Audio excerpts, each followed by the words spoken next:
Welcome back to another episode of the Office Hours podcast with Professor Brad Perkins. Kind of a continuing theme that we've had. We're going to invite people that are in different disciplines to come in and talk about what it is that they do here, both in the program and in industry. And with that in mind, we've talked about environmental, we've talked about electrical, we've talked a whole bunch about mechanical, obviously. Right? So today I thought, you know what? I'm just not being fair to our dirt moving brethren. And so I'm giving them a chance. I found the best dirt moving experts I can find to come in and explain why their profession is a real profession in engineering. They're going to give it their best shot, and then I'm going to explain to them why they're wrong.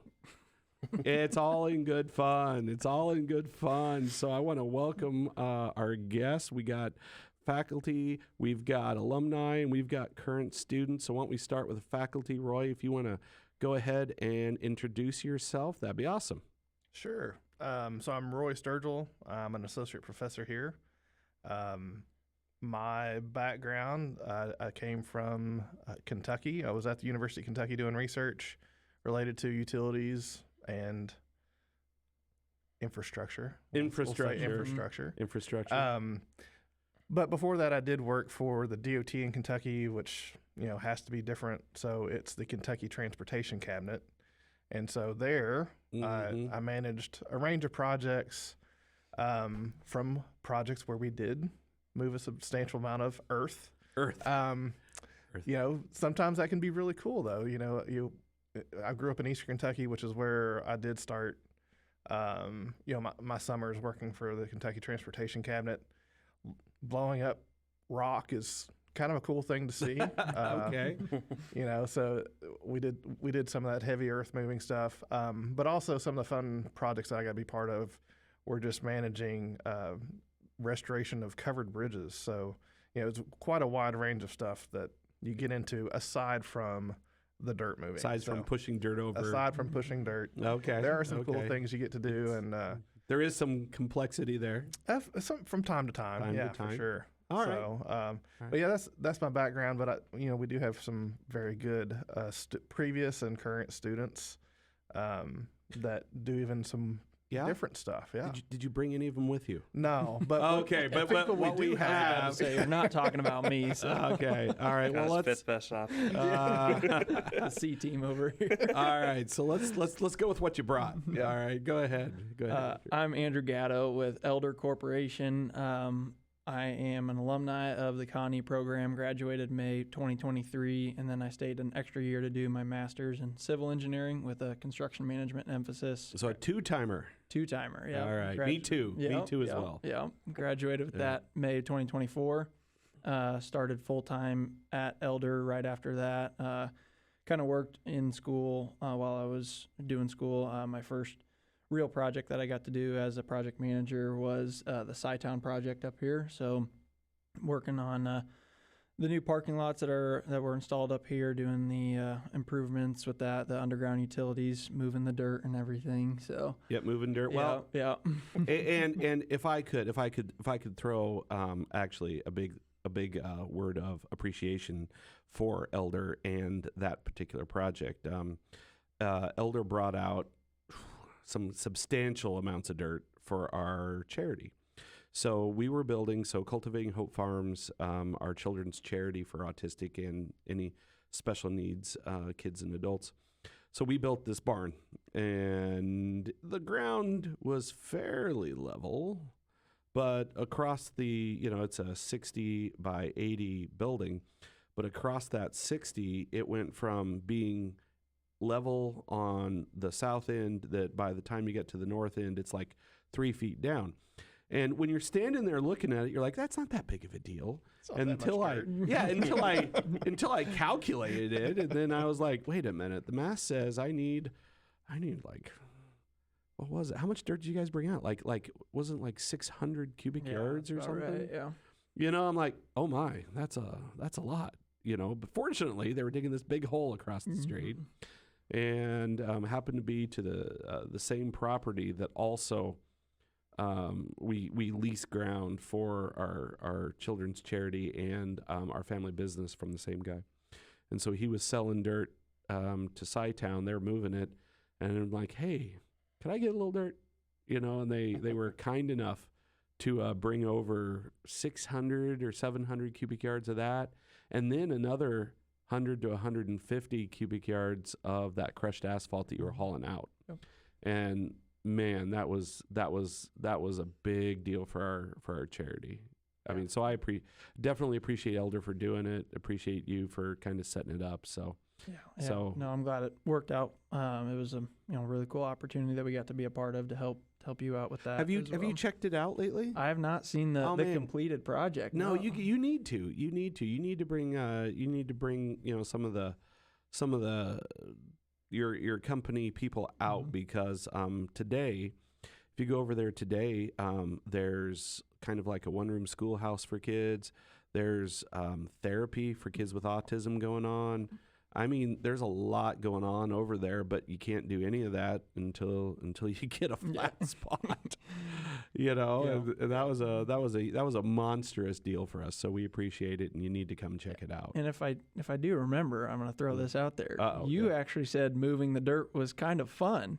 It was. Okay. All right. It was fun. It was. That's a fact because, you know, so.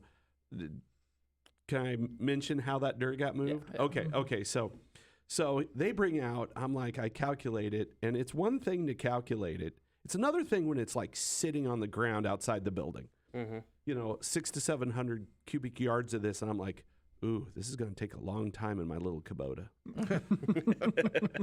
You know, I had a Kubota that had like half a yard bucket, quarter of a yard bucket.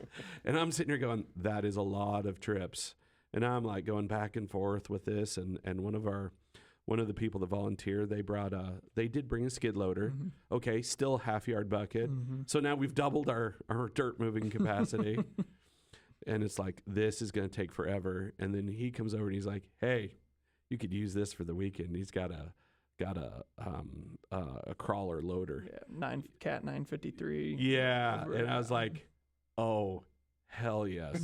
You know, and then that really changed the game for us because now we can move so much more, you know, per trip. It's just the only thing though is you know, so I'm running the thing and I'm just terrified because I'm like, I mess up on this. I'm not paying attention and I bump the building. Yeah, the building's gone. The building's gone. The building, you know, the middle building, it's just gone. It's just knocked off the foundations. I'm like, okay, gotta go slow, but still way faster than with my Kubota. Maybe do the Kubota around the perimeter and. Yeah, that's actually what we used it for. I'd dump it in there, and then someone was on it, kind of pushing it towards the edge, so I didn't have to get too close to any structural members with it. Yeah. Right. So that was awesome. Yeah. Also, like super awesome, bringing the dirt and tools to move it with. Okay, that was pretty great. So we do appreciate that greatly. So I am indebted to the dirt movers. All right, you're like, hey, that was worth the price of admission. Good. Yeah, that was good. That's good. That's a good start. He's going to get on YouTube, clip that, and say, Brad says dirt is fun. Brad says dirt is fun, guys. It's going to be all around town. Yeah. Oh, yeah. Hold on. Yeah, that's got to be. All right. So you need to introduce yourself as well. I'm John McKeon. I'm a senior in the construction engineering program as a heavy civil emphasis or infrastructure, if that's how you want to call it. Yep. It's still heavy civil. It's still heavy. It's still heavy. It's still heavy. Thank you. See, the kid, he knows. Yeah, I mean, I've worked with Gato my sophomore year going into my junior year. In the summer, I was working on Sidetown. I was working underneath him for a month and a half, and then I was working out on Sidetown as a pipe laborer. I did a lot of their surveying, a lot of their pipe installation for the storm, water, and sanitary. And then this summer. Okay, so I got to have a question about that. Alrighty. Okay, have you guys designed that so now the next time there's the 100-year flood in Ames, it does not flood that? Well, I'm not going to take any credit. Okay. We didn't design it. We didn't design it because so if it does flood, it's not on us. Oh, you're like, we built it according to plans? They designed it. We built it like we were told to. But they did bring that out of the floodplain. Yes. See, so. Well, okay, but it shouldn't. Which floodplain? because The 100-year, yeah. No, I'm not talking about the 100-year. I'm talking about the 500-year. See, okay, Roy, I don't know if you've been in Ames long enough to know this. In Ames, the 100-year flood hits us about every 5 years. Yep. Since I've been a freshman here in 1992, the 500-year flood has hit Ames 3 times. And you might ask yourself, how do I know it's the 500-year flood? Well, Roy, good question. It's very obvious. Hilton Coliseum floods. Yeah. Yeah, I remember you showing us that in class. Yeah, like, the pictures of Hilton Coliseum with water up to the upper deck. Oh, wow. That's the 500-year flood. And that is why if you go up to Hilton or you go up to Sheeman, you know those big steel, like The by walls. the flood walls. Yeah. That is supposed to keep during the 500-year flood. The theory is that will keep the water out of Hilton Coliseum. Yeah, I know. Doesn't I work. agree. Can't I was stop like, water. no, water's relentless. I'm like, I don't want to see this tested again, but I'm just curious as hell. I mean, curiosity's got me. So, can you handle the 500-year flood there, Mr. Gato? That, I don't think so. You don't think so? I think you're probably right. I think that's an unreasonable expectation. Yeah. So for that project, we were talking about how big 600 yards was. For that project, between phase 1 and phase 2, we brought in 250,000 cubic yards of dirt to bring it you up did? already. Yeah. Oh, I thought it was 100,000. The first phase was about 125, and the second was another 125. Oh, so. my. 250,000 cubic yards of dirt in one spot. Okay, there you are. It should be a little higher. 100-year flood, maybe conquered. But, Maybe. All right. Hopefully. All right. Well, hold on a second. I want you to finish up. So you're senior when you graduating? I'm graduating in fall of 26. Fall of 26. All right, then. So where are you at class-wise right now? Right now, I'm getting through Roy's estimating class. Brutal. Very Brutal. Brutal. Come on. Roy's estimating class. I'm in Renee's project scheduling class, and Okay. I'm kind of just going through a couple other stuff. Getting into geotech and concrete next semester, so Okay. not too much crazy semester, I will say. I'm in trucks and tractors right now with Dr. Okay. Shane, so I get to understand like the productivity of why we choose the equipment we choose. Now, did they let you run any when you were laboring, or is that more like, Yeah, I actually got Or- to or run is a it- loader. hey, jump down there in the trench? Is that you? I was kind of the run. I mean, I Yeah. got to do a little bit of everything. I think the coolest thing was I got to run a loader for a day, but that wasn't really special. Just yeah, a Brad got day? to do that. I too, got to do it all Yeah, weekend. that's what I'm Oh, saying. man. But You should be shamed. it was cool. It was fun. It was a fun project. I think I learned a lot out of that project. There was a lot of things I didn't know about it, and there's a lot more that goes into, as you like to say, dirt moving. Yeah. So it was a cool project. It was a really good All right. project for my first time, so I can't complain with it. So what you got planned for summer next year? You already got a job or no? Yes, with Elder Corporation. With Elder again? Yeah. All right. Are they going to You let have you? Do you have a full-time offer? Well, Internship. Do we need to work here's on the that thing, now? with that Can new we work on AS that through this podcast? Yeah, that's with that new me on the ASC spot. win, there's a chance I might get a full-time offer now. That's true. Oh, That's yeah. true. Well, see, now is the time. You're at that year to year and a half out. Nothing wrong with an offer now. Yeah, but, you can't but complain. but I mean, now if they were going to make you a good offer, we should talk about Yeah. that. I think, right? Well, And I think, the fact that I brought him here for this podcast means that I think very highly of him. Oh yeah, I think he's I got to can't be a imagine, high dollar like, guy, right? yeah, and- you know what would really help seal the deal for him? I think if Elder was serious, they'd probably offer to at least pay for part of that last semester. A good scholarship would really seal the deal, but only for the really good students. Yeah. that's what I think. I'm never coming back to good. the podcast. No. Jay's gonna be mad.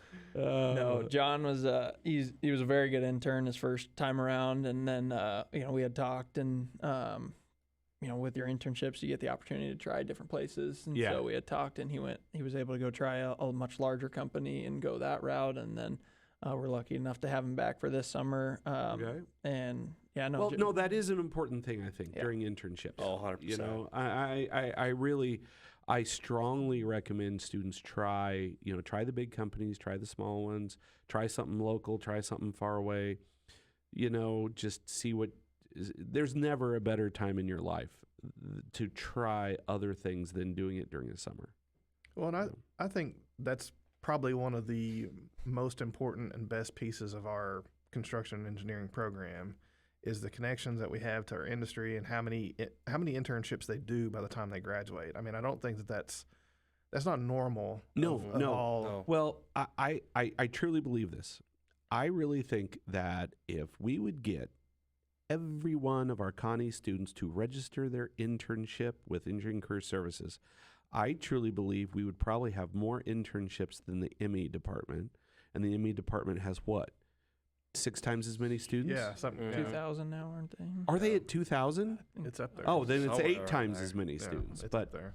But I really believe we would be there. But I know it's hard to. It's a hard sell, you know, trying to get everybody to register their internship and. Well, and then you know, there's a minor burden, right, that it puts on both the employer and the student to do some paperwork and stuff. But it's not. It's not a lot, but it is some. I mean, and it is. I know when you're busy, it's just like one more damn thing. Yeah. And I get that.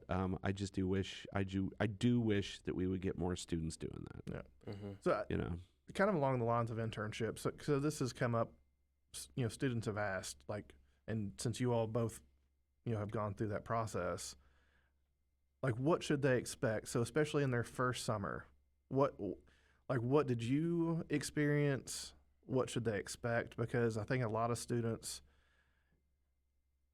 I think they want the experience of an engineer, and I get that. And that's not a reasonable experience. But I think there should be an expectation that they spend some time at the boots on the ground level. 100%. That they see that piece of it. But I also think even in the first summer, there could be some sprinkled in, you know, hey, come to this meeting with me, hey, that sort of stuff. So what was your all's experiences? That's a good question. All right, here, why don't you start? Yeah. Why don't you start? And All right. I'm on the same page with you, and that's how my first internship was strictly in the field, and that was fantastic, honestly. I mean, just learning, especially with the utilities. I mean, you can look at a 2D set of plans and, you know, see that there, but if you haven't gone out and done it, it's very hard to visualize how that's all going to work. And I will say that I really I know I appreciate when students have had some internship experience before 241. It gives them so much better context. You know, and there's nothing wrong with being confused as hell. You know, and there's nothing wrong with coming to 241 and being like, yeah, I looked at this. I don't have any idea what I was looking at. It was so confusing. You know, and that's okay. That's actually a good, because now you've got an appreciation. Those students have an appreciation for why it's important. You know, it's like, okay, this is really something I got to learn, not just some assignment I got to do. Right. You know, and that I think that context helps greatly, and that's why I appreciate Connie kind of, I don't want to say we don't force people into internships, but we highly recommend / push them towards it. Yeah. Right. yeah. Okay. So your first internship again, keep going. Yeah. So I was strictly in the field, which was good for me. And because I right out of high school, I had no construction experience. I didn't know a thing about it. So me going directly into the field was the best thing for me, just to start at the bottom and learn it that way. But I had an intern this summer that kind of did a similar thing, but he was more on the dirt side, and so he was out with a dirt crew for a lot of times. But I had brought See, right? Dirt.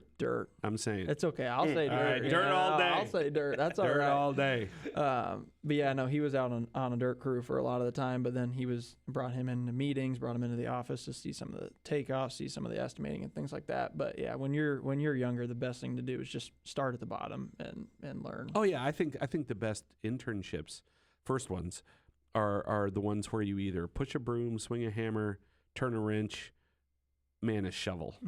You know, something along those lines. I think, 100%. I think that's invaluable stuff to start.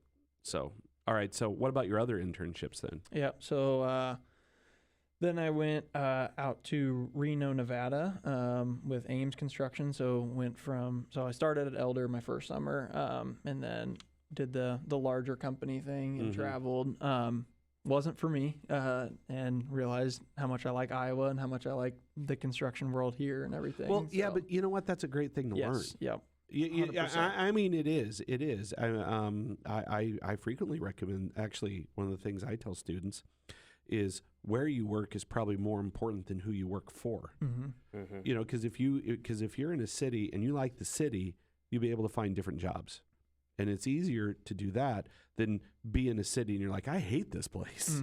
You know, I want to move. You know, fill in the blanks. That's a lot harder, and the longer that you're in a place, the harder and harder it is. You know, like at our age, Roy, come on now. It's like it'd be harder to move.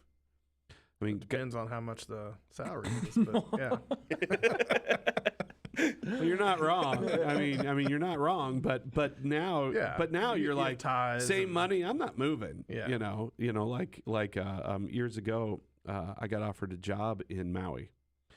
You know, well, that's a tough one. It was. That was super tough until, you know, we're talking salary. Yeah. And it's like not appreciably more than what I'm making in Iowa, but the cost of living is like times 3. Yeah. You know, and it's like, it was, we were seriously torn. It's like, oh man, I really want to do that. But, you know, it's, pay was not great. And I think the thing that the tipping point for that one was, when you start investigating the opportunities for your kids, they were not awesome. Like being an adult in Maui, you know, married with a job is apparently amazing. Being in your teens or early 20s in Maui as a resident is far less than amazing. You know, like literally it has a terribly high suicide rate among the young. Oh yeah. You know, and I'm like, yeah, gonna pass. Sure damn tempting, though. Yeah. And I think about it every time it's minus 20 here in Iowa. I could have been in Hawaii right now. Could have been in Maui right I could have now. been sunburned right now. Yeah, exactly. Drinking pina coladas on the beach. Could have been me. But, all right. Well, so did you have anything else on interns? Yeah. So worked for United Contractors as well, doing some more bridge work. So wasn't always just a dirt mover or putting in some pipe, you know. I did the bridge side as well for a little bit, and then ended up going back to Elder to work on Sci-Town, actually, in between my senior year and my master's year. So okay. Yep. And that would have been the point at which we were talking about getting all that dirt for our project. That's the year. All right. How about, do you want to talk about your internships? Sure. Like we've been saying, like, you know, your first internship, you kind of want, you know, hands-on experience. Did hands-on experience with Elder, but I did it like my last month and a half there. I wish the roles were like swapped around because I found it way more enjoying to be out on the field than sitting in the office all day for some reason. But that's just me. But I don't know, like the hands-on experience, being able to like look at a plant site and knowing like, okay, this is how they do it and all that kind of stuff. And I think that really does help. But that was with Elder. I mean, I got to jump around different jobs. I was working on the I-80 expansion job out in DeSoto underneath one of our PMs at Elder. And then I was working underneath Gato for the rest of the time being with him and working on doing a lot of the surveying I was doing all the pipe shooting for everything that was being installed. That was a fun experience, I will say. And then this last summer, I worked with Walsh Construction out in Chicago, which was a lot more easier on the commute, considering I grew up on the south side of Chicago. That's the problem. It was really now easy. It all makes sense. It was really easy when you're getting up at 5 o'clock in the morning and the commute was 40 minutes, and it was 40 minutes, and then driving home would be 40 minutes takes 2 hours. Yeah. Oh, yeah. Gato received a couple phone calls from me. Yeah. Driving home. Like, you got like, what am I doing? Yeah.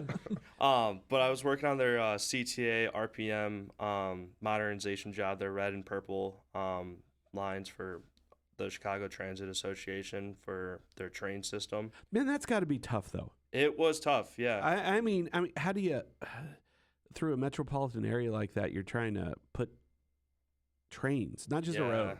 No, it it was a really logistically tough problem just because, you know, you're working underneath the L, then you're working on top of the rail, like on top of the tracks, then you're, you know, all the civil stuff, what we were in charge of, we were working underneath all the L. And then it was also really cool because there was 2 jobs on this one job. Like you have your... I like how he puts that. That was really cool. I bet. I thought, I'm sure both contractors loved it. Oh yeah. Oh, yeah. Yeah. Please tell me one of them was non-union. No. Yeah, that's not happening in Chicago. I'm just kidding. No. I'm just kidding. But that one was a lot more in-office experience. I did a lot of, you know, I was doing a lot of their trucking logs. I was doing their daily logs, their weather logs, their QTOs for anything that needed to be done. Daily weather logs. That sounds like great intern jobs. Mm. I mean, you get pictures, and I kind of used that. I mean, my entire phone was filled up with pictures, but I was able to go through and do daily logs on what was going on for the civil aspect of it. So I was actually able to go out and talk to a lot of the subs or a lot of our guys and being able to actually understand what was going on during that day, what was being installed, what were we removing, and all that kind of stuff. It was a really good experience. I always thought, like, wow, I got to go take these pictures again for the, you know, 5th day in a row. But when I'm, like, looking back on it, I was like, oh, I know exactly why we were doing that. And it was kind of cool. And then I got to do my own little concrete pour myself. I was in charge of doing a quantity takeoff for that, doing a retaining wall pour. That was kind of towards the end of my summer, so it was kind of rushed. But it was a good experience. Was that this last summer? Yes. Okay, so you know what's going to be awesome. Have you taken my engineering law class, or did you take a different law class? I took 215. So okay, that's so lame. But anyway, right? If you would have taken my class, we would have talked about this. If there's a lawsuit over that particular project, guess who's going to be deposed and going to be up front and center? Me. See, it's all that stuff that becomes so important. Yeah. And depositions are a lot of fun. Oh, they're awesome. Yeah. Only if you're the expert witness getting paid for it. Yeah. All right. That's the only time. That is the only time. All right. Do you have any other thoughts about your internship? I think, I mean, like, with students, like, what are your expectations kind of thing? I like to just say, like, do not be a wallflower. Do not be sitting there and not asking the questions. Because what I've learned from working with Elder, working with Walsh, and, you know, growing up in construction with my dad, you get what you take, like, what you get is what you take out of it kind of thing. Like, when you're asking those hard questions or you're asking the questions that, like, you're confused, you know, people are going to walk you through it. Yes, sometimes it might be, like, a tough question, or it might be a tough time where, like, someone doesn't really want to answer that question, but they'll answer those questions. You know, what you make out of it is kind of like how I always looked at it. You know, don't just be the person that's just going to go through the motions. That's how I always looked at it, and that's what I believe what I've done pretty well with my internships. I feel like I've been able to walk away with something valuable with everything I've done. That almost sounds strikingly similar to things I might say at the start of Connie 241. Oh, looks like I listen. You You believe that? That just warms the heart. Student, listen to me. Dan. Rarely. First time for everything. It could happen. It can happen. It can happen. All right. Well, okay, so I just got to ask. So I'm next to, if you look at the camera up there, there's this thing here that's not normally here. Could someone explain what this thing is to me? Yeah. Right? So, you brought it in a big case, put it together. Well, I asked John, I was like, so should I take the trophy? And he's like, absolutely. And that's because he's still riding the high of being on the champion. As he should be. Championship team. But yeah, I mean, you know, I think it is a good topic to bring up that, you know, our school, which you do the MCA competition. Well, we don't do the MCA competition very.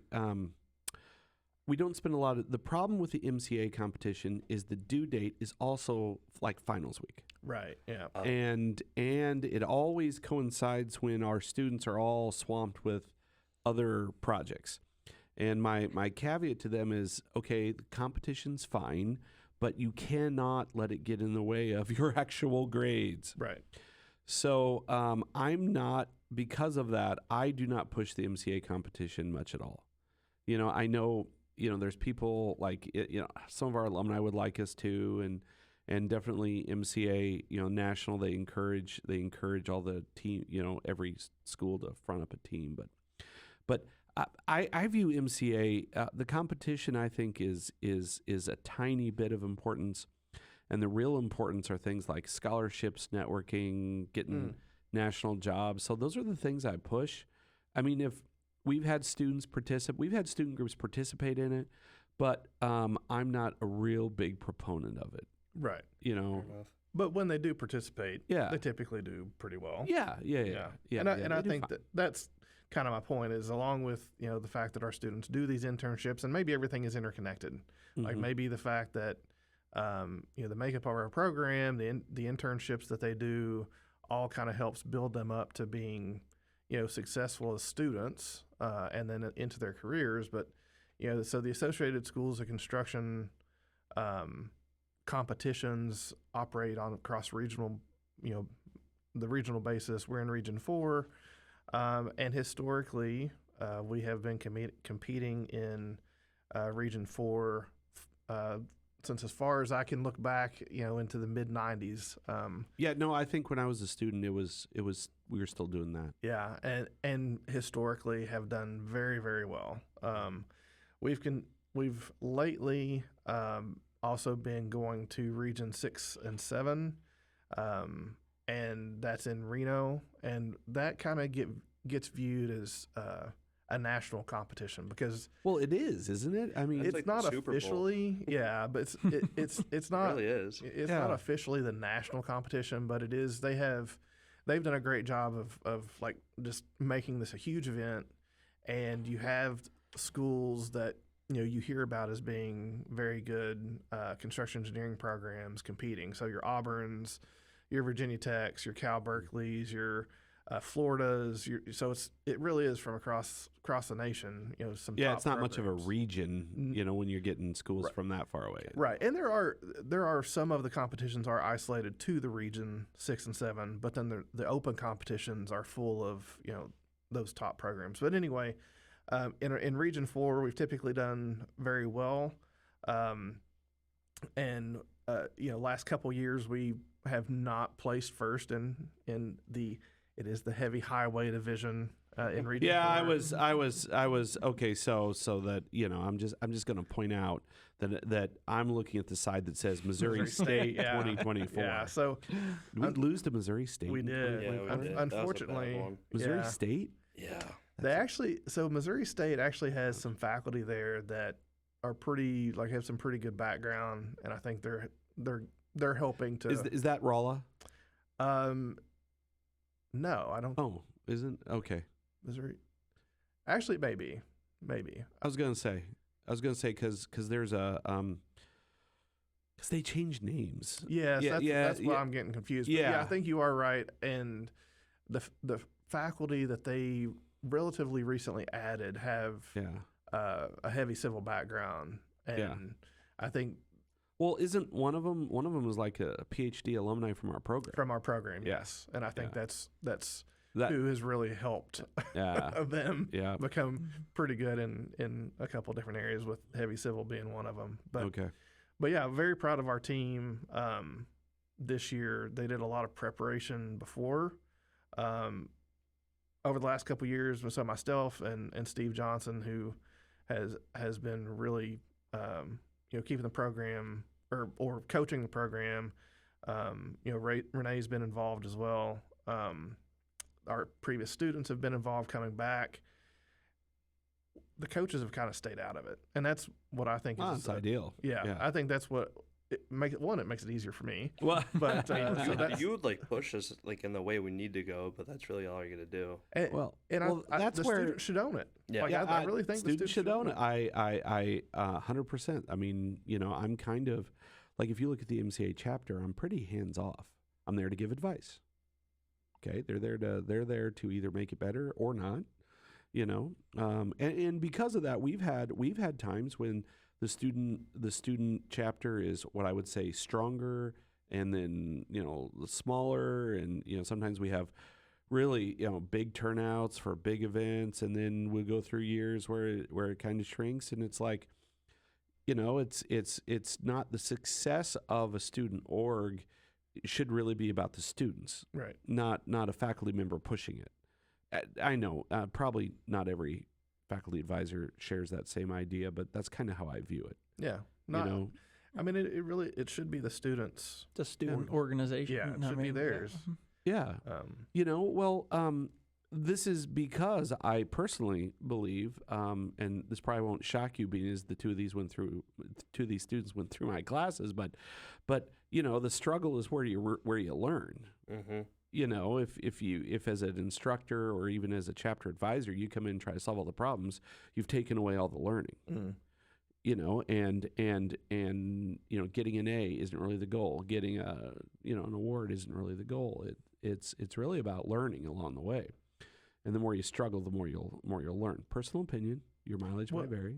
I think. But if you ask students about this competition, I think they would say the winning is the most. Well, okay. No, I don't think. You want to win that. I don't think. I don't care about learning. I don't want to win. The biggest thing was this was my 4th year doing this competition. Yeah. I was underneath Gato's team my freshman year, and we took first, and then sophomore year took second. 3rd year took 3rd. So I was like, so you're like, is this my fault? Like, hopefully this does not keep going as a trend. And then me and Alumni, my co-captain, were captains this year, and I think our team, which was kind of a weird one because we had one other heavy on our team, and then the rest were building emphasis. And we came home with the first. Came home with first, and I think that was probably the most awarding first I've ever received. But I'm also of the opinion that these competitions, and we, like I said, we do well in Region 4. Last year in Region 6 and 7, we had a team that came in second, so that was huge. But it really puts them in this environment that it's a bit of a pressure cooker, I'll admit. Yeah. They get their problem statement at 6 a.m. and they have to submit, whatever they're submitting by midnight. So that's, they're sitting there doing. See, that is one thing I like better about the ASC than the MCA competitions, because the MCA competition is literally a semester-long deal. Oh, okay, yeah. So like you would get your problem statement sometime early in the semester, like September. And then it's due in December. And what happens is some other, especially the management schools, they do it as a senior class. Yep. For credit. And I've had this asked, well, why can't we make this like a class? And I'm like, because you have other classes. Yeah.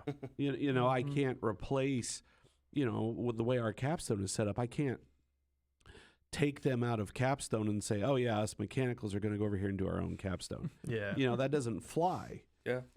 So they'd have to do it in addition to doing those. And they're competing against teams where they're like, yeah, that is their capstone project. And that it lends itself well to the schools that can do that. Yeah, it lends itself really well because of when it starts and when it ends in the fall semester. It lends itself very well to being a capstone project. And it is very, usually quite technical and all. But I'm like, I know. What almost always happens is when push comes to shove at the end of the semester, they've got, if you're in capstone, you're not going to be like, oh, I got this competition I got to do. Well, and that's the beauty of this thing, right? Is it's actually not related to any student org. It is strictly a competition team that we put together. Right. These students just volunteer to do it. Yeah. They really take a sense of pride in it. It's not something that they're forced to do, that they get a grade for, or anything else, but they do it, for the spirit of, I think, trying to win these trophies. Mm-hmm. But the thing that they probably do realize when it's all said and done is everything that they learn from this helps them in all of their classes. Yep, 100%. 100% agree. Yeah. Yeah, as I like to say, there's a lot to be learned in college. Some of it happens in the classroom. Yeah.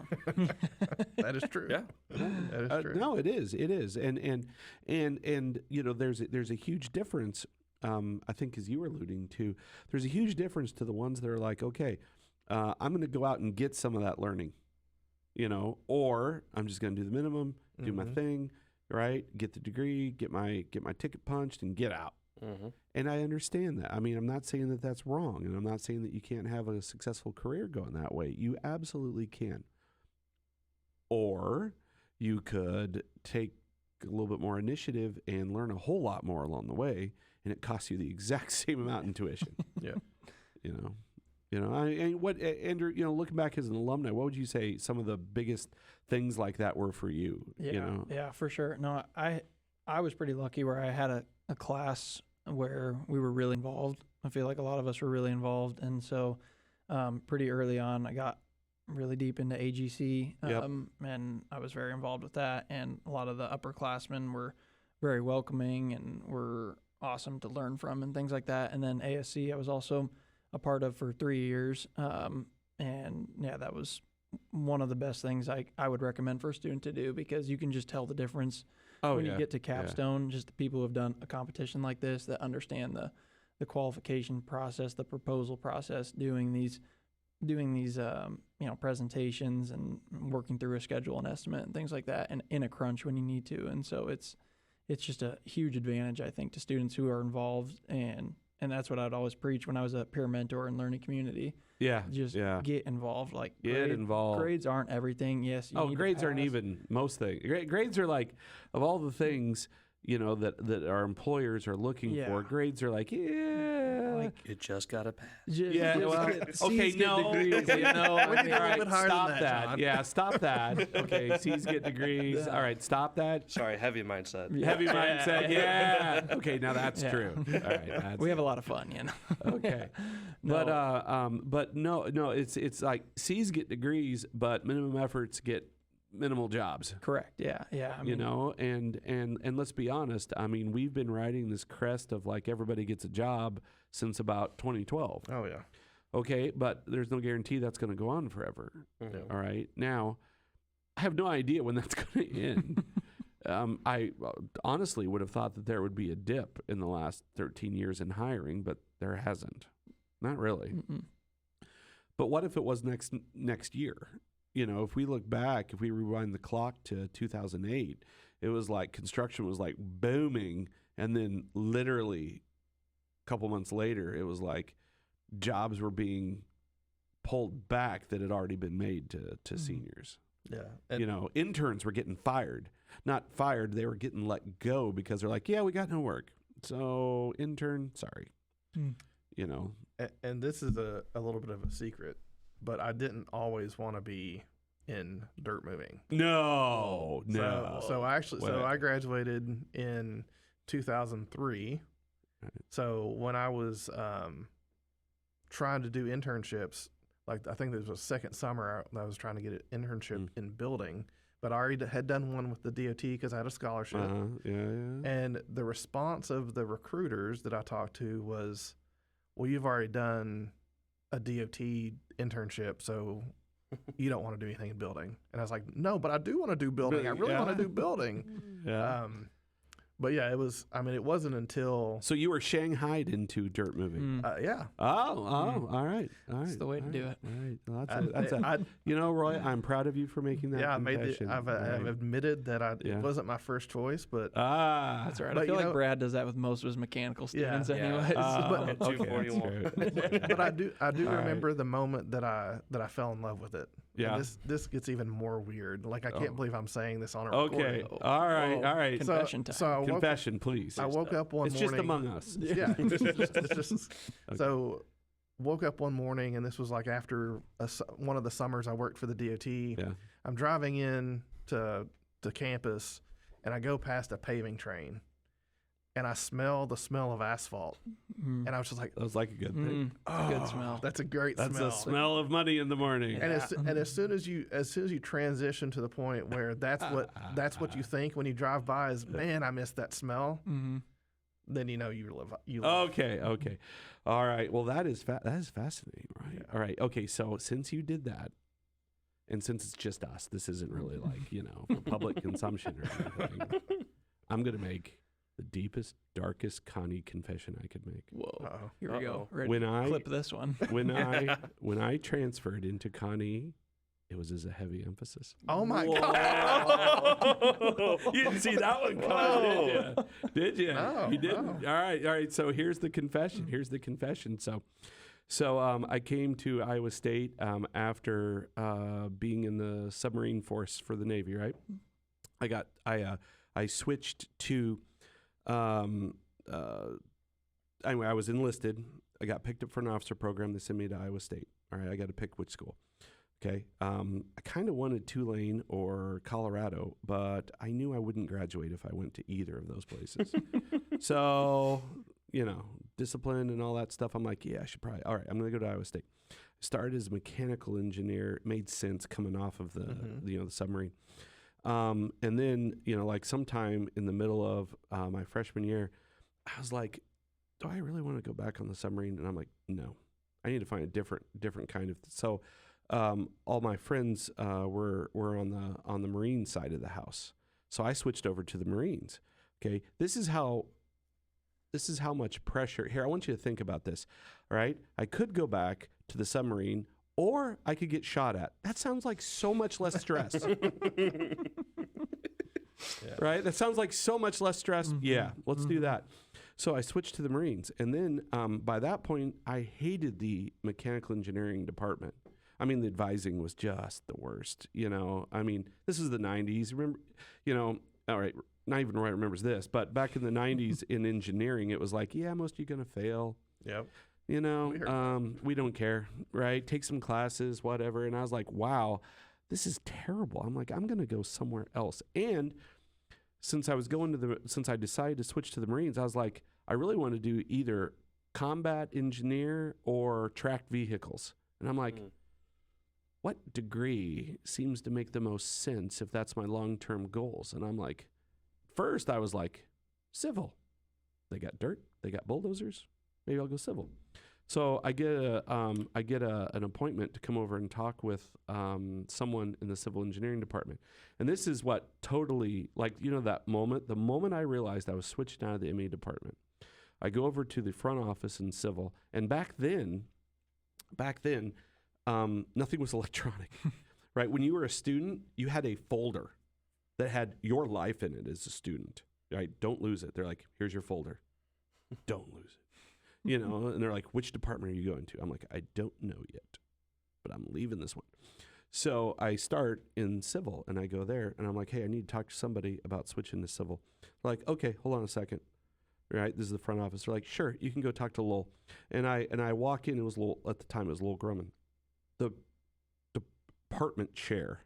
Oh. Yeah, that was a surprise because in the ME department, I hadn't actually met a real faculty member, And so I thought it was a joke. I thought I was getting punked, I was like, is this a joke? Seriously? The sign on the door says department chair. I'm really confused. So I go in there and I talk to him. And it turns out it was the department chair. So surprised. And I'm like, I'm explaining what I want to do. He goes, yeah, we'd love to have you in civil, but you know what? I really think you're probably more interested in construction. I'm like, that's a job? That's a major? I didn't know, He's like, yeah, why don't you go up here? I'm going to make a call. Calls up. At the time, it was Rowings, Dr. Rowings. He goes, yeah, go upstairs. Talk to the professor in charge up there. I'm like, serious? Not just two professors, which was shocking enough, but one's the department chair and then one's the professor in charge. I'm like, I don't care what they're teaching. I'm staying. I'm gonna do it. I was like, I'm done with whatever it is. I don't even care what they put me in. And so I go up and talk with him, and after learn what I wanted to do in the military. He's like, oh yeah, you should be a heavy, right? And I'm like, okay, sign me up. So he signed me up. All right. So I started my first probably at least the first year. I was a heavy civil emphasis. And then what happened is I was on the boxing team and I broke my leg. And so that ended my Marine career. They take a dim view if you can't run. Mm-hmm. Yeah. So and it was the 90s. It was after the first Gulf War. So they were drawn down and they were looking for any excuse to cut people. So broke my leg, you're done. I'm like, oh crap. Now what do I do? What do I even know? And I'm like, and I'm looking at the degrees going, based on what I've done in the past, mechanical makes a lot more sense. So I switched to mechanical and haven't looked back. Haven't looked back. Fair But, Everybody has regrets. It's but fine. regrets. That's the best move ever. You should switch to mechanical. It might be a little late, but we can still work something out. Right? So true story. I started out my Connie career as a heavy emphasis. Well, putting all the cards out on the table. Oh, okay, okay. I will just He was say, an electrical engineer. No, I was Oh, I don't okay. have. That would've been so no, I've shared as much of that as I'm going to share. Now, Okay, come on. I mean, truth be told, in construction, you can't go wrong. Oh, absolutely. I mean, Yeah, that's why it wasn't really all that. Yeah. Really, I didn't think a whole lot about the emphasis because I was like, oh. But the other thing is, I don't know. I don't think it's well understood, even by some people who already have the degree, like how unique Iowa State is in having the construction engineering program. Oh, that is Oh, true. yeah. That is very true. And okay, so I will share something. All right, yeah, hit me with it. All right, Hit me with it. So this is even slightly more embarrassing. Ooh, So- sweet. All right, confessions. We love it. So I always knew growing up, loved construction. There was no question that construction was where I wanted to be. Yeah. I did want buildings, but so my degrees are all in civil Mhm. because at University of Kentucky, construction engineering and management is a discipline of civil engineering. Right, a lot of majors are that way. Yeah. Went to Virginia Tech for graduate school. I was in the civil engineering department where my emphasis was in construction engineering and management. So even when I came here, it was during the application process that I realized, oh crap, this is not civil.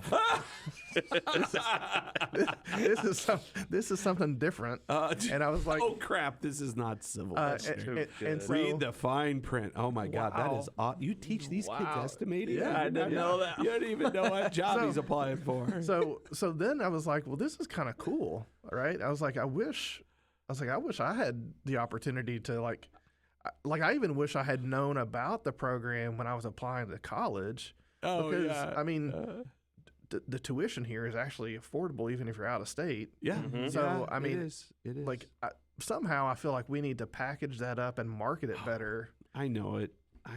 You're so right. because I mean, I would have loved to have done my degree in construction engineering. Yeah. Yeah. So No, you are 100% right on that. It is a unique animal. There's just not a lot of comparison. I think you're exactly right. There's tons of students from around the country that would look at this and go, that seems reasonable with regards to what I want to do and how much it costs. yeah. This has actually this has boggled my mind for quite some time.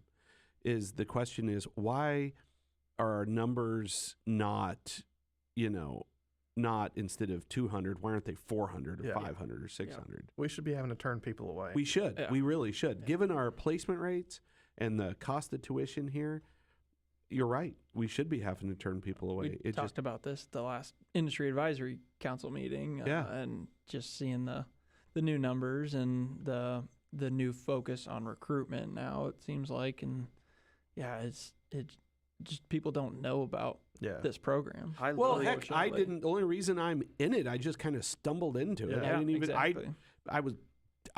I'm on campus.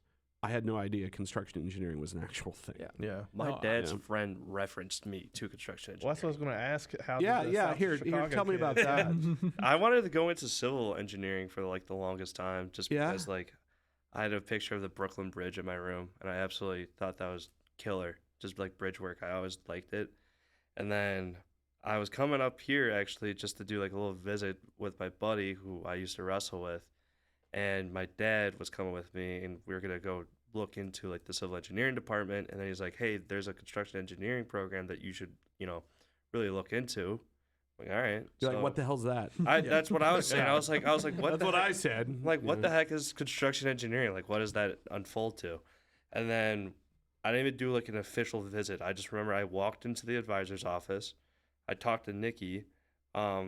And she told me everything I needed to hear. And then as soon as we were coming back, we were driving back home.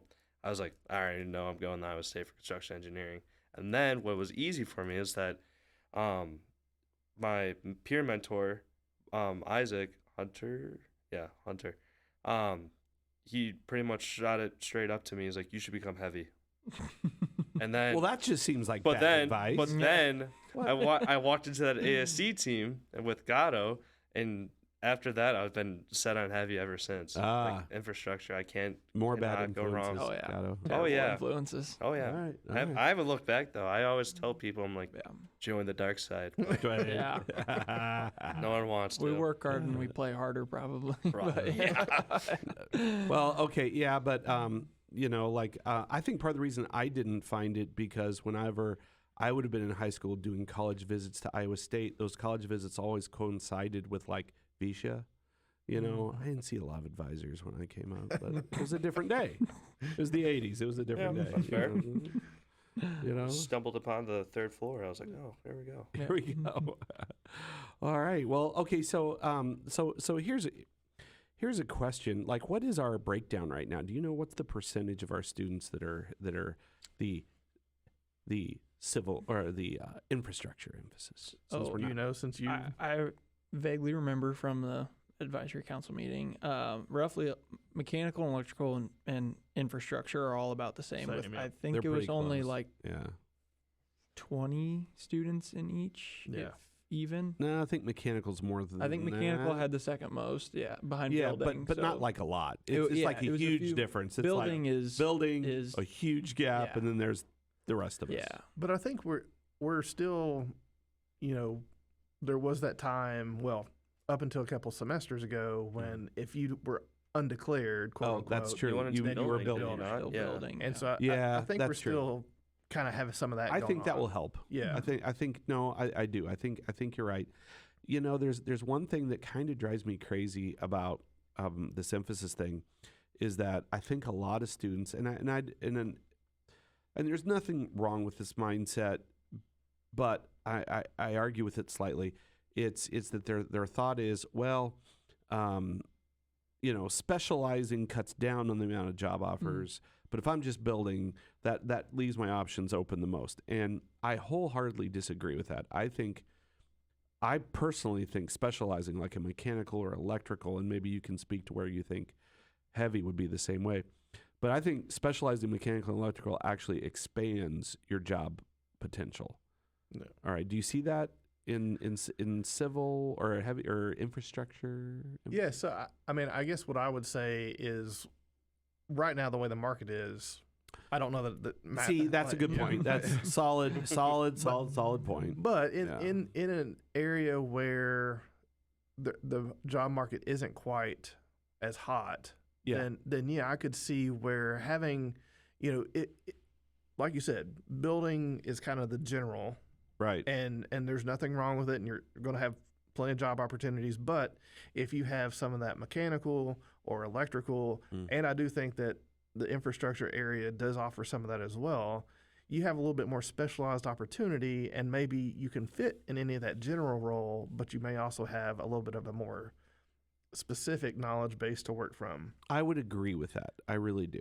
But at the end of the day, and especially right now, do what you're interested in, because it 100%. Yeah. 100%. Not knocking that idea at all. You absolutely should. But if we look and I don't know, now that you're in industry, maybe, but I really think, I say this in my mechanical class all the time. Students are probably tired of hearing it. Although you don't take my mechanical class, so he wouldn't know. So I'll tell you. I really think the biggest issues of our students' careers will be energy and water. Yep. Energy and water. Energy and water. I've heard you Data. say that before. Energy, water, and data. Well, okay, that data They is go both together. of them. They all No, go together. Yeah, Yeah. data They is all go energy. together. Data is energy. Yeah. That's it. And with that in mind, I think these specialties, those are all problems that have to be solved by mechanical and infrastructure types of projects. Yeah. Mm-hmm. whether we're talking about power plants, we're talking about dams, we're talking about moving water to from areas where there is a lot to areas where there's not. You don't solve those problems. Even just the power question, because we had a speaker come into MCA talking about their latest monstrously huge data center, to the tune of, I think I asked them what the peak power draw was, and they were like, something unfathomable, in all honesty. And I'm like, okay, that's awesome. Where do you get the electricity from that? They're like, we don't know. We're just building a data center, right? Power generation is a different part of the company. Well, I mean, exactly what you're talking about is basically on the verge of being a crisis. And I think it actually is a crisis. Yeah, I just don't think people talk about it enough because it's not an exciting crisis. So, part of the research that I do on utilities draws me into some of that. And I was actually at the National Governors Association infrastructure advisors meeting in D.C. this week. And that's exactly what we were talking about to these advisors for governors on how are we as a nation going to support the grid largely for the impacts that data centers are bringing to the grid. Yeah. Because even in, if you look east of the Mississippi, there's grid duplication everywhere, and the regional grids kind of have collaboration agreements where they can even share energy. But then you look west, and you don't have that, and you even have Texas, which is like down there by itself. Its own grid. Yeah.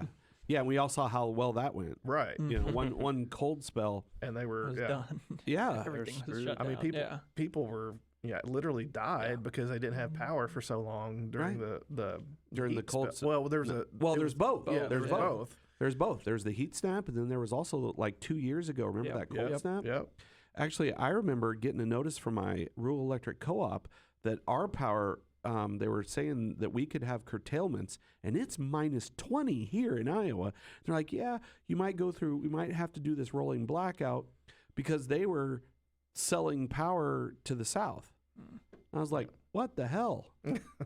Well, I mean, and that's, just like water, you're seeing the same sort of thing happen with power where, there's this project that I don't know that's going all that well, but I won't say much about that, but there's a project called the Sioux Green Line in Iowa, and it's high voltage DC that they're putting underground. Excuse me? Yeah.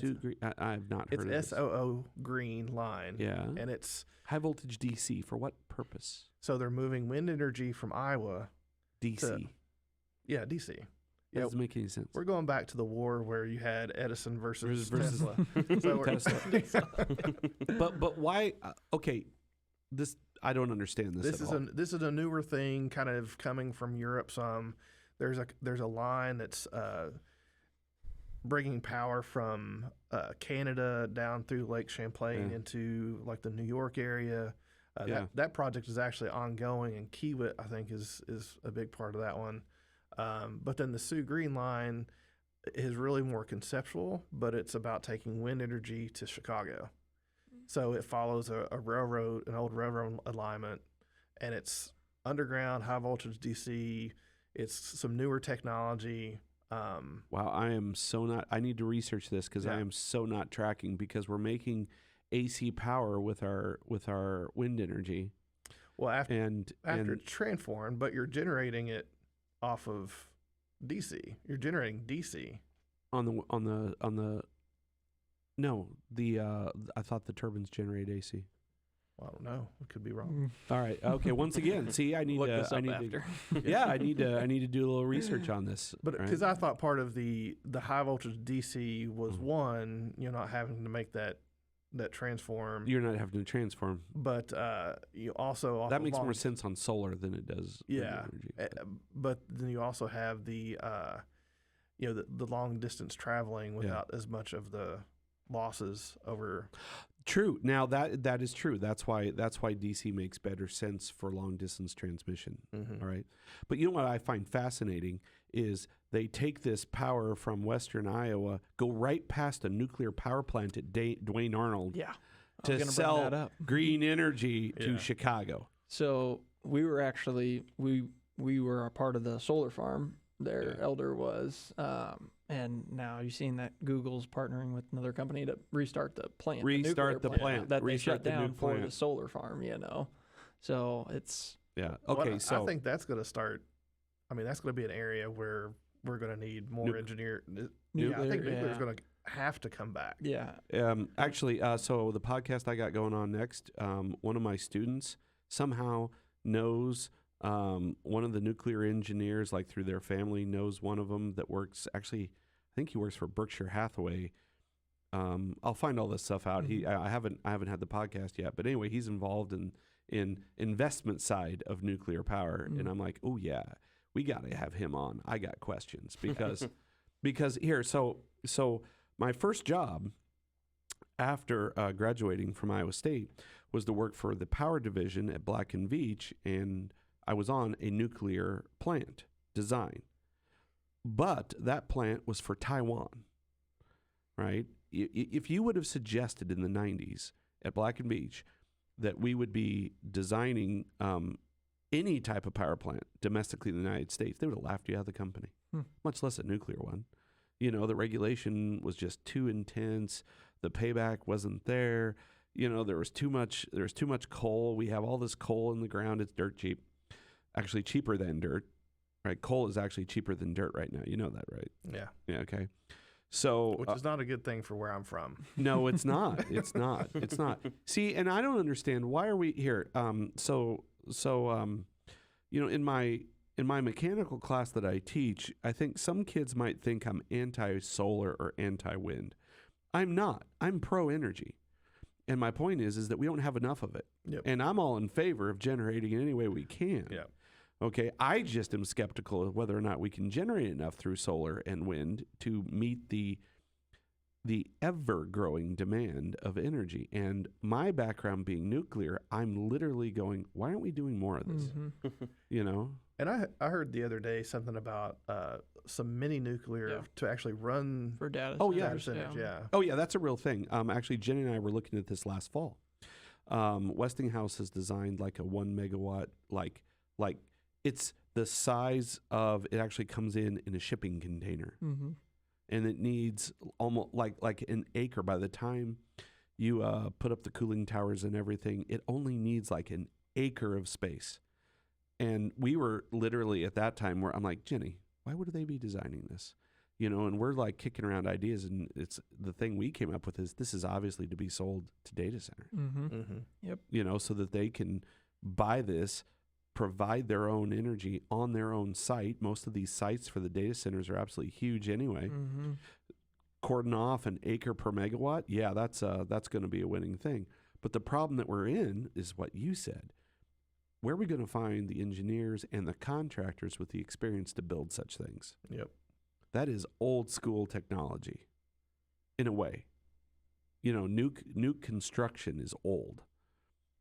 The only ones you're going to get that know anything about it are going to be like the naval refugees like me, getting out of the Navy, having some nuclear background. Anyway, I think it's something that we need to look at, and I think obviously people are. Yep. I mean, look at Dwayne Arnold. Why would they be restarting? Oh yeah. If they weren't freaking desperate. Yeah. Yeah. And then why would Google have bought it all? Right. already? Exactly. Yeah. Yeah. Yeah. They're like, yeah, we can see the writing on the wall. Yep. Let's just buy our own nuclear power. Yeah. plant. Right. That is absolutely crazy. So it's going to be interesting, isn't it? Yeah. And that's the thing that I think will keep all of our students gainfully employed, without much of a slowdown, is you need people that are both not just construction, but have enough of the engineering background that they can take complicated projects like that and make heads and tails of them. Yep. Figure out answers. So it's going to be interesting to see. Sure. But you know what? These are problems for them to solve, not me. I'm getting old.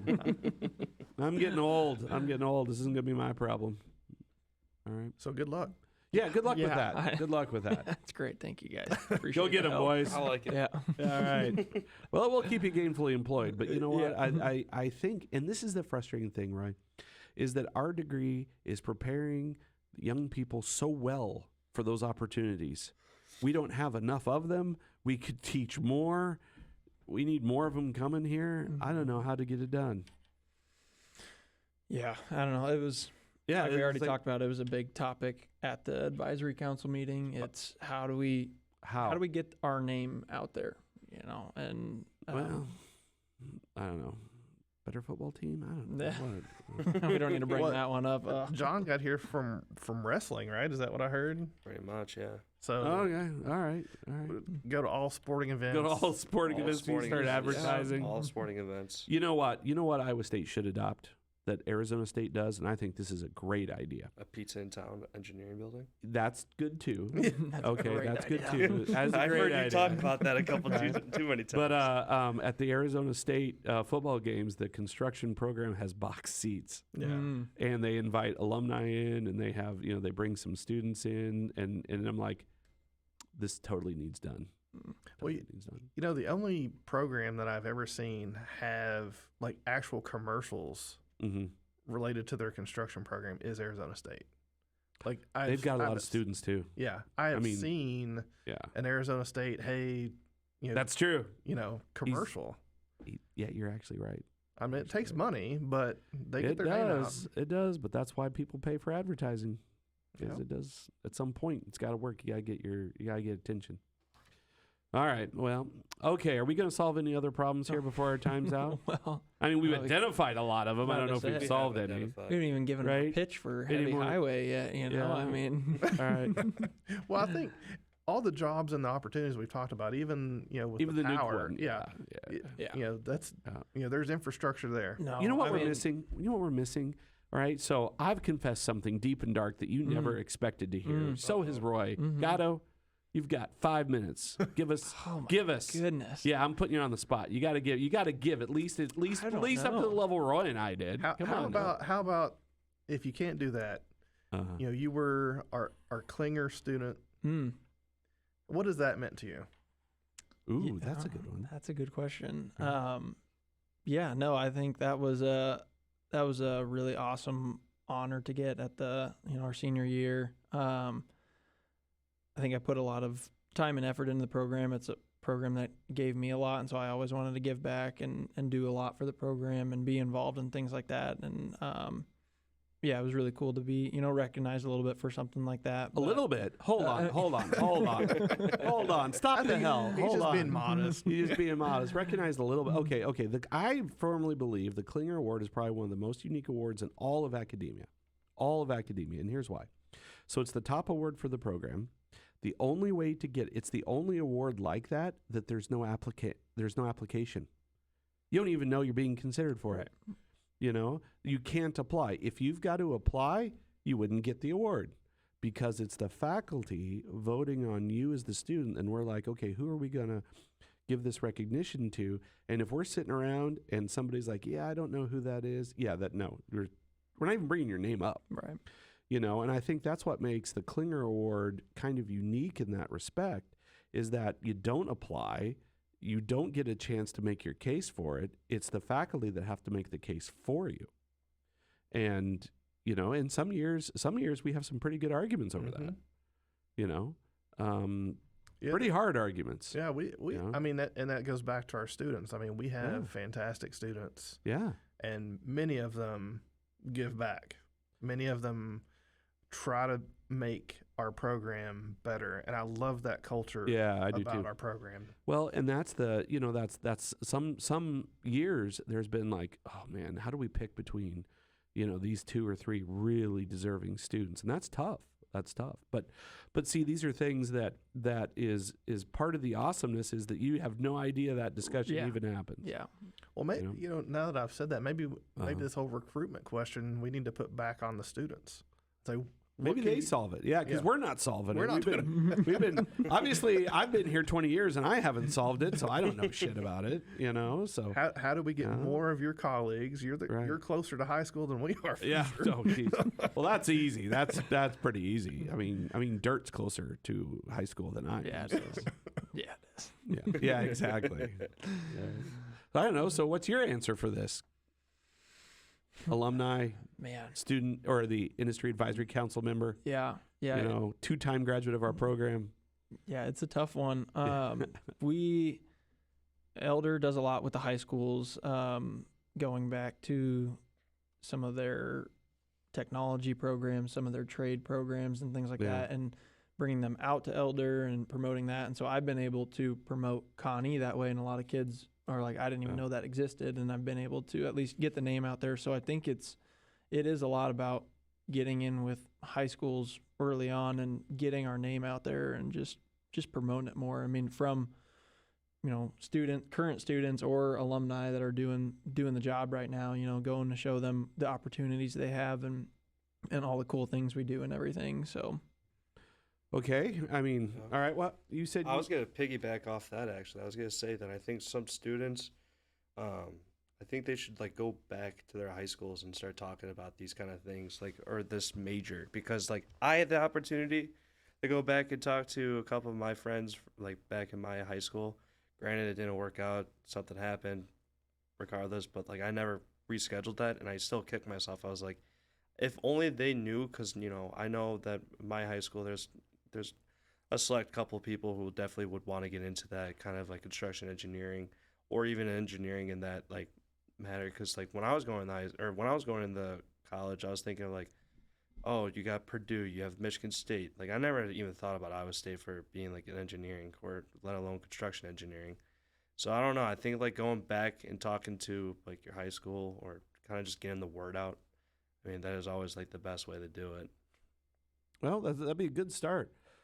Hell of a good start. Maybe we need to do more with that. I mean, I know we need to do more without, obviously. Well, we need to find the next generation of builders because there's not enough of you. Yep.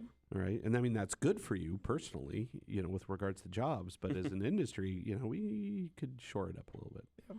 All right. So I guess the answer there is anybody listening to this by this point, send your kids to us.